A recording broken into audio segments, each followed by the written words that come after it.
Sa kabuuan, halos 29,000 PET bottles na ang naibigay sa Chuchi Foundation. Andito ako ngayon sa recycling center ng Chuchi Foundation kung saan yung basurang karaniwang tinatapon lang natin ay nagagawa nilang kapaki-pakinabang. Samahan niyo ako at silipin natin kung paano nila nagagawa to. Ginagawa nila ngayon, tinatanggal yung label, yung mga plastic na nakikita sa may labi ng bote. At dito nila yung ginagawa. Pagkatapos naman, pag natanggal na nila yung mga bagay na yun na hindi nila magagamit sa susunod na process, dito naman dinadala sa kabila kung saan yung initial na pag-crush ang ginagawa mano-mano. At kapag naipadala na ang mga napiping bote sa Taiwan, pagbalik sa Pilipinas, ay ito na sila.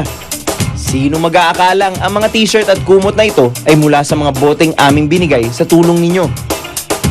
Sa ganda ng quality ng t-shirt na to, kahit ako nahihirapang maniwala na nanggaling ito sa plastic bottle. Kita nyo naman, napakaputi, napakaganda ng tela. Niisip ko nga minsan, mamahaling materyales ang ginamit, pero yun pala, recycled.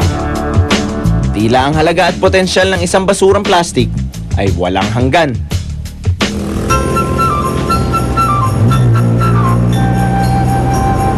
At simula na para mamigay na maagang pamasko. Isipin mo naman, plastic bottles, kumot, napaka-komportable pa, Dok. Okay, gusto ko lang ipaalala na ang mga kumot na ito ay hindi galing sa amin, kundi galing sa mga bote na i-donate nyo. Yun yung binigay namin sa Chuchi Foundation at sila yung gumawa ng mga blankets na ito para ibigay natin dun sa mga nandito ngayon sa lansangan. Ngayong nalalapit ang Pasko at malamig ang simoy ng hangin, tila malungkot ang manirahan sa malamig na kalsada. Nanay, malamig na. Baka... Pag madaling araw, lamig-lamig na ako. Ano kinukumutin nyo? Wala. Wala kayong kinukumot, yung mga bata nakahubad pa. This is not much, pero makakapagbigay ng init sa inyo sa malamig na panahon. Maraming salamat. Merry Christmas po. Okay. Para hindi siya magising, tabi na lang natin sa kanya.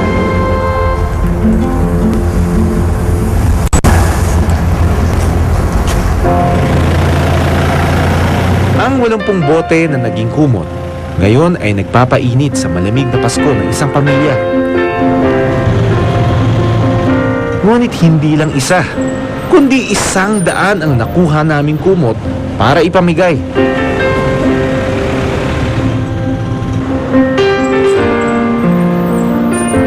Di ba't nakakatuwang isipin na mula sa basura, may mga pamilyang napasaya ng inyong mga donasyon?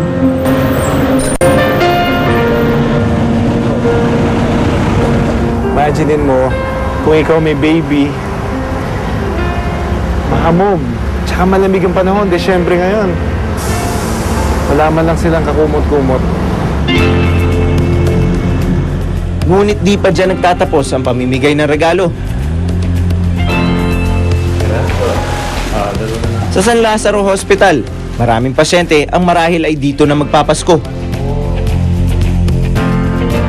Sila ang bibigyan ngayon ng mga t-shirt na yari sa mga plastic na bote. Magandang gabi po sa inyo.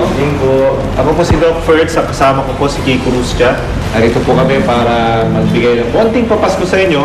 Mga damit na gawa sa mga recycled materials. Actually, mga dati po itong plastic bottles, no? Ito yung mga pinolekta namin. Christmas po. Galing. Ang inyong mga naitulong na boteng donasyon, gaano man kakaunti o karami, ay nagbibigay saya ngayon kahit sandali. Dahil ang Pasko ay panahon ng pagbibigayan.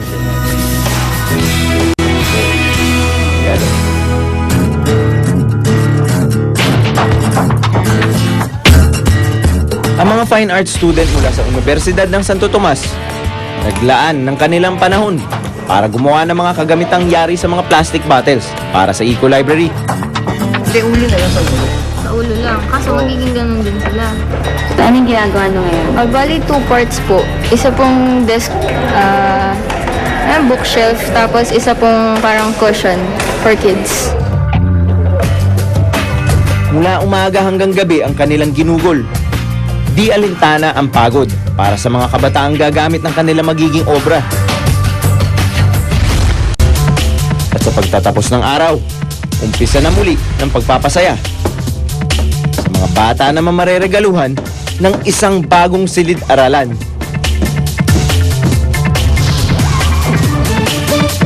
Ang mundo nating